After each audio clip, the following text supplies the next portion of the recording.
Coach Tamagaki, the ex-lightweight sensation Tomonohana, will oversee Enho and the rest of Miyagino stable for the upcoming March meet.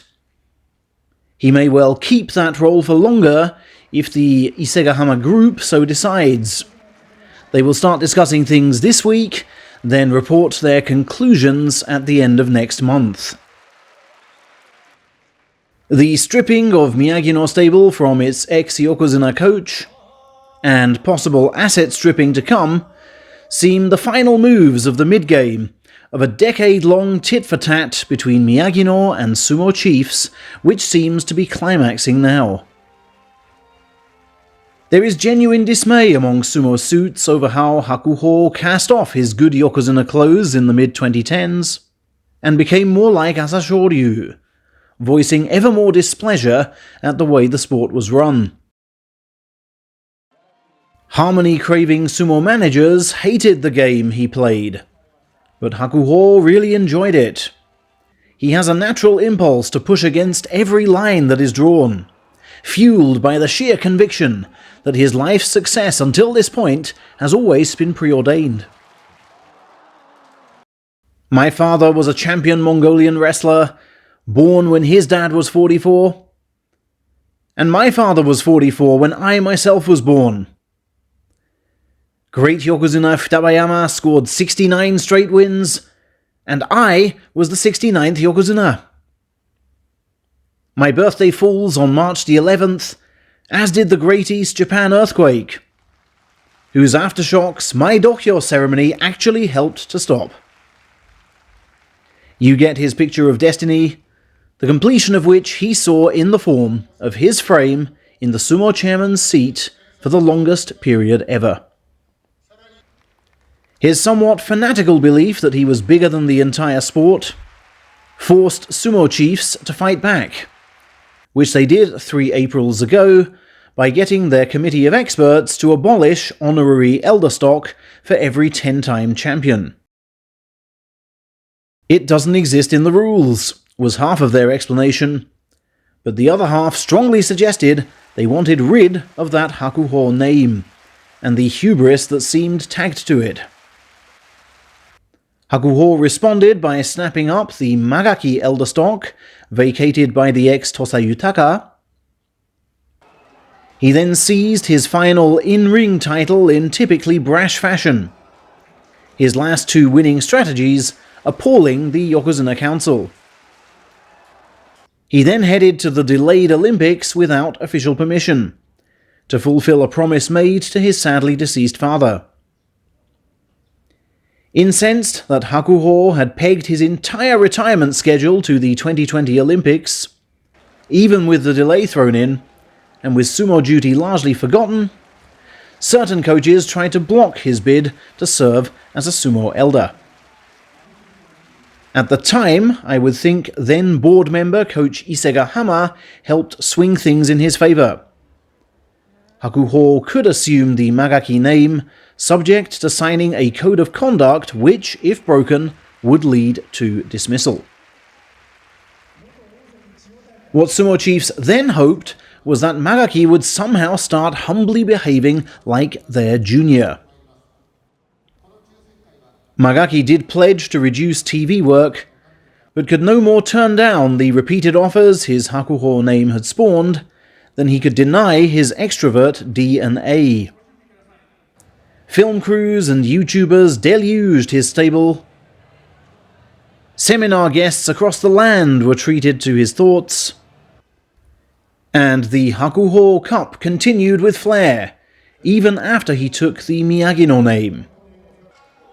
To top it all, he staged a bombastic retirement event devoid of all humility and all sumo directors. Then his recruiting touched raw nerves. Just as with Hokuseiho and certainly Tenshoho, fast-track sensations Kiho and Hakuoho had been sweet-talked at Hakuho Cups, cried the chiefs. That cup was supposed to help all of us out. Instead, it's only helping him. The connections there helped him get Otani. He tried to get Ono-sato, looks like he'll get Kusano too, and his Johoku High School connection gave him the means to buy out his old master and replace him with blindly loyal Ishiuda. And now he wants a seat on the board at just 38 years of age. Sumo Suits pushed back by scrapping the fast-track system that Kiho and Hakuho had enjoyed. They then trained their sights on blocking Miyagino's route to the board. By sheer luck, a parent of a Hokuseiho victim, repulsed by what they'd heard over New Year dinners, accused the giant in a public response to a Sumo Association post on X. With that, Sumo Chiefs green-lighted the inquiry which would undermine Miyagino. The ex-Hakuho tried to steal a march by suspending Hokuseiho himself, briefing the press that his charge would be out until May and earnestly mending his ways. It seems the judging division were fine with that, and over-demoted Hokuseiho this time, so he'd have to restart at unsalaried level when May finally came. But Sumo Chiefs couldn't wait until then, upping the pressure until stablemates turned on Hokuseiho, and then on the master himself, through revealing they'd been instructed to lie, along with a TV documentary staffer who'd learned about what had gone on. Surely Hakuho would be humble now, the senior coaches dared to think. But there he was at his Hakuho Cup, along with all the wrestlers questioned, making big speeches to kids and acting like nothing had happened. Still, he allowed some YouTubers in to fight smiling wrestlers in stable training. And he continued his weekly feature with writer Saki Iizuka, claiming, "The great thing about my stable is that everyone gets along so well." He thought it was preordained that he'd slide out of this mess too. "The guy is having delusions," growled the Sumo Chiefs. He moved his stable into a building in which there's no room for him to live. Violence seems rife when he's not there, and he still thinks the status quo is fine. At that point, they were convinced he had to be stripped of the stable. First until end March, but likely forever.